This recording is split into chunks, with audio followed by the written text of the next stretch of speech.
A couple of good friends who many, many years ago were riding around in the South Alabama foothills. It was a hot August day, and they got thirsty. Bernard Haygood was driving, Jimmy Glenn was the passenger. They pulled behind this old abandoned farmhouse, and Bernard hopped out. He ran over, and there was an old pump on the well, and he grabbed the handle, and he started the pump. How many of you have ever used one of these old-fashioned water pumps? Can I see your hand, please? Okay, well, he had just a pumping away, you know it. After about 3 or 4 minutes, he said, "Jimmy, better get that old bucket over there and dip some water out of the creek. We're going to have to prime the pump." How many of you know what I'm talking about when I say you got to prime the pump? Well, for you underprivileged non-pumpers, that just means you got to put something in here before you get something out there. See, unfortunately, a lot of people stand in front of the stove of life and they say, "Now, stove, you give me some heat, then I'll put some wood in you." That ain't the way it works. You got to put something in before you can get anything out. So many times, you know, the employee goes to the employer and says, "Give me a raise, then I'll start coming to work on time." Or so many times they will come to him and say, "Make me the boss." Now, I know I haven't been here very long, don't really deserve to be the boss, but I just function better when I am in charge of things. You reward me now, and then I promise you I'll learn what this business is all about later on. Reward me now, and I'll produce later. It doesn't work that way. Can't you just see a youngster in school saying, "Teacher, if I take a failing grade home, my parents are going to skin me alive. Pass me on this quarter, and next time I'll study more than anybody else. Reward me now, I'll produce later." It doesn't work that way. Can't you just see an old farmer standing out in the fields in October and saying, "Lord, I know I didn't plant a thing this year, but if you give me a big crop this year, I'll plant more than anybody next year." It ain't that way, folks. You got to put something in before you can expect to get anything out. Well, he's just pumping away. You know, that's hot. It's August. I mean, the question is just how much pumping are you going to do for a drink of water? And finally, old Bernard said, "You know, Jimmy, I don't believe it's any water down there." Jimmy said, "Yeah, it is, Bernard. You know, in South Alabama, the wells are deep, and oh, we're glad they're deep, because the deeper the well, the cooler, the cleaner, the sweeter, the purer, the better tasting the water." And isn't that true of life? Isn't it true that if you could become an MD by 6 weeks of summer school, that the rewards would be almost minimal or nothing? And how many patients would you have? Isn't it true that if you become a sales expert in 3 days of a training school, that the rate of pay would go down rather radically? Isn't it true that anything worth doing is worth doing poorly? Until you can learn to do it well. We'll never know how many kids have missed a college scholarship because they didn't study an average of 10 more minutes a day. We will never know how we come so close to promotion, but we grew discouraged and quit too soon. We'll never know. You've got to accept the fact that we've got to perform. And as I tell the kids all over America today, now's the best time you'll ever have in life to get ahead. Now's the most opportune time in America that it has ever been to get ahead. Here's what I say. If you show up for work on time and stay there until the appointed departure time, if you do what they pay you to do, and then they pay you, then nobody owes anybody anything. Now, if you want a raise, get there a few minutes early. Ask for extra things to do. Be cheerful and positive and optimistic and helpful. Don't goof off and try to get out of work. Deliberately seek the boss to find extra work, and then I will absolutely guarantee you a raise in short order. Now, your current employer might not be the one to give you the raise. But somebody down the street's going to see what you're doing, and they're going to say, "That's the boy I want working for me. That's the girl I want working for me, because he or she are doing more than they're paid to do." That's the way you get a raise. Oh, don't misunderstand. You got to work. You can't be like this old boy down home. And you're going to find out earlier there are an awful lot of old boys down home. Somebody, at least there were when I was down there, somebody asked him how long he'd been working for his company, and he said, "Ever since they threatened to fire me." So that's about the size of it, yeah? But here's what we've discovered. If you got a good self-image, if you have your goals set in life, if you've got the right mental attitude, nobody has to tell you, go to work. That just follows naturally. So this is what we're going to work on. And you got to have a desire to succeed. You can't just casually want the good things in life. It's got to become a passion for you. Your dream has got to be more than just an idle thought. You got to be willing to build a foundation under it, and that's for sure. Now, we're going to be taking these steps, and quite obviously, ladies and gentlemen, I believe that these steps are what is necessary. But let me identify to you what one of the major problems in America is. One of the problems is, you see, we have said to people, all of these things are available. We've shown them the big homes, the big cars, the swimming pools, the jet set, the style of living that a lot of people say, yeah, I'd kind of like that. And then on the other side of the ledger, we have said everybody not only can get these things, but everybody deserves these things. America is a rich and affluent land, and everybody can get them. Then we have another segment of society that says that crime is caused by poverty, with one segment saying you deserve these things and you ought to have them, and another segment saying that crime is caused by poverty. We subliminally, subconsciously plant a thought. Don't wait to get it. Go get it right now. There has never been a definitive study that establishes any correlation between crime and poverty. During the Great Depression, the crime rate was much lower in 1939. I want to talk with you about the greatest profession on the face of this earth. I want to talk to you about the sales profession. I believe, oh, go ahead, I got time.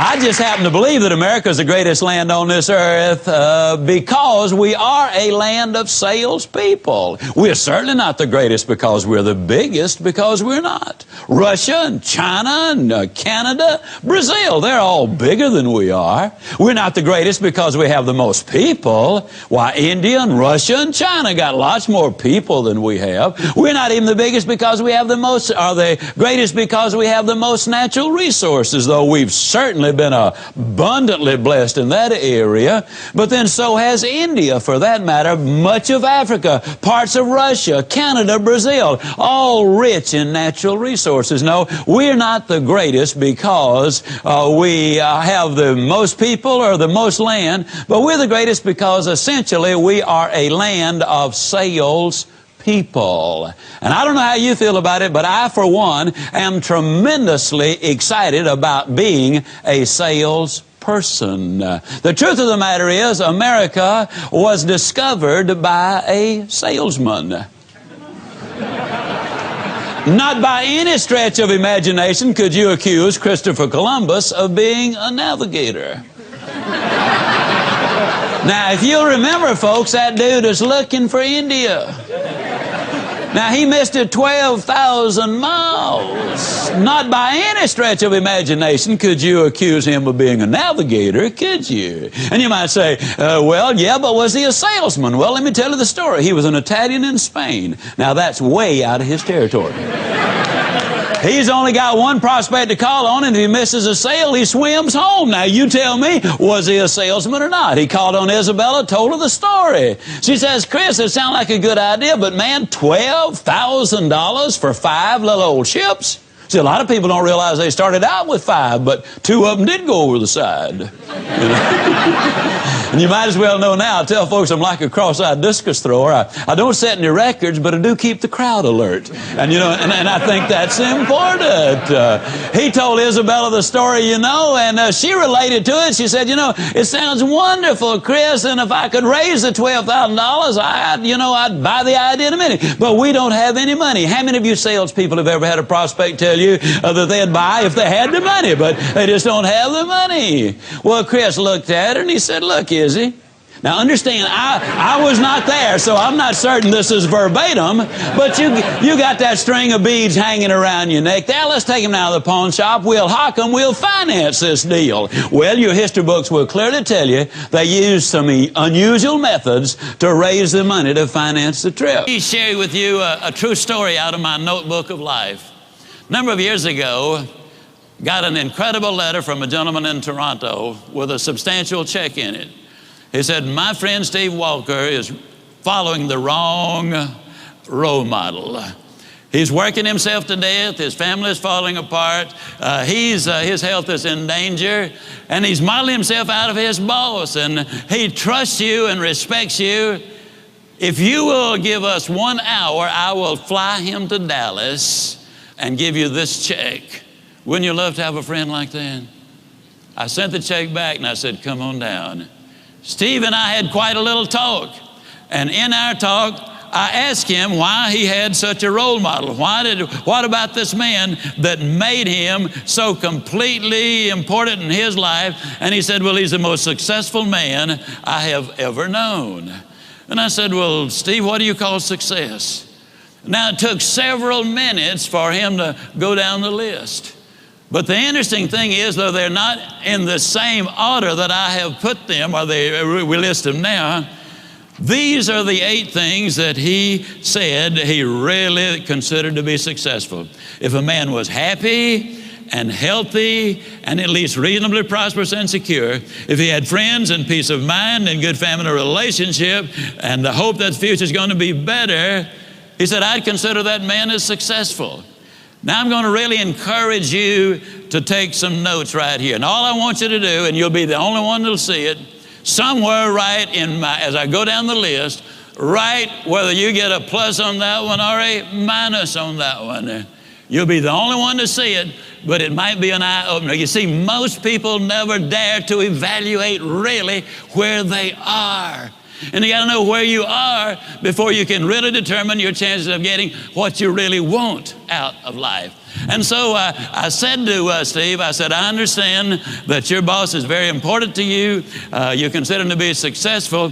When he finally got through with the identification, as I said earlier, these were the 8 things that he said, I think that's important for success, to measure success. I said, well, Steve, let me ask you now, as far as happy is concerned, tell me, how happy is your boss? He said, oh, I don't think he's happy at all. I said, why not?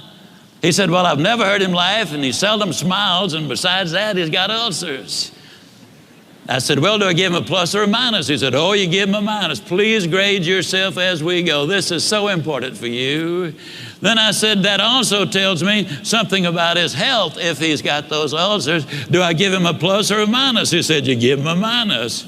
I said, that also says something, Steve, about his peace of mind, because you don't get ulcers because of what you eat, but what's eating you. I said, do we give him a plus or a minus? He said, we give him a minus. I said, Steve, I've asked you one question about what success is, what balance is, what's important to you.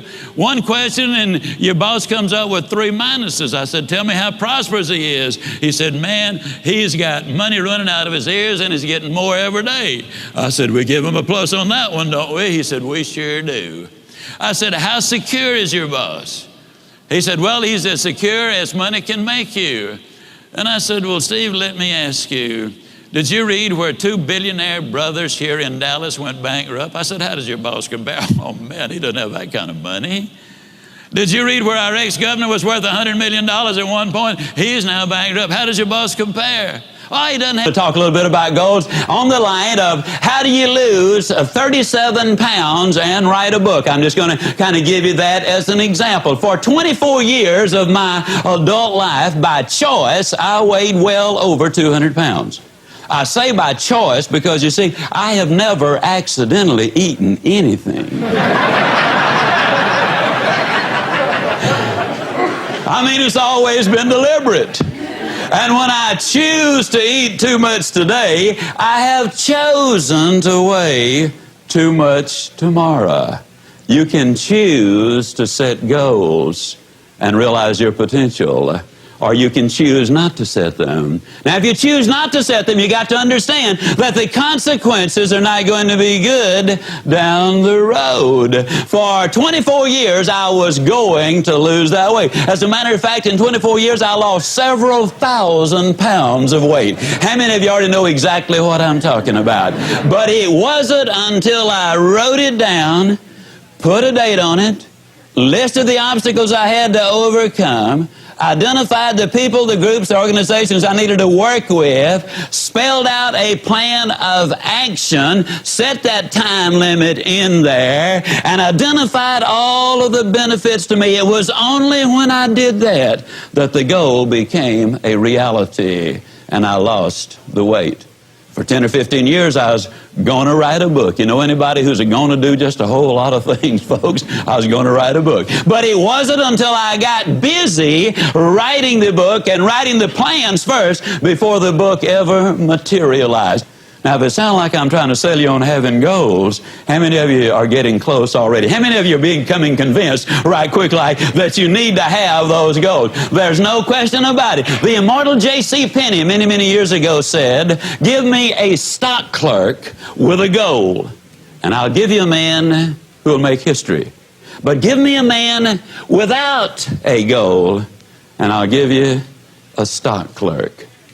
Now, the interesting thing is goals do not care who has them. Let me give you a classic example of the way they work. In 1950, a war-torn, devastated Japan, a nation which had lost an incredibly high percentage of its young men. Their cities were in ruins, they had been bombed out, but in 1950, they got together, they meaning industry and government got together and set a goal. The goal was we're going to be the #1 nation in the world during the 1950s in the production of textiles.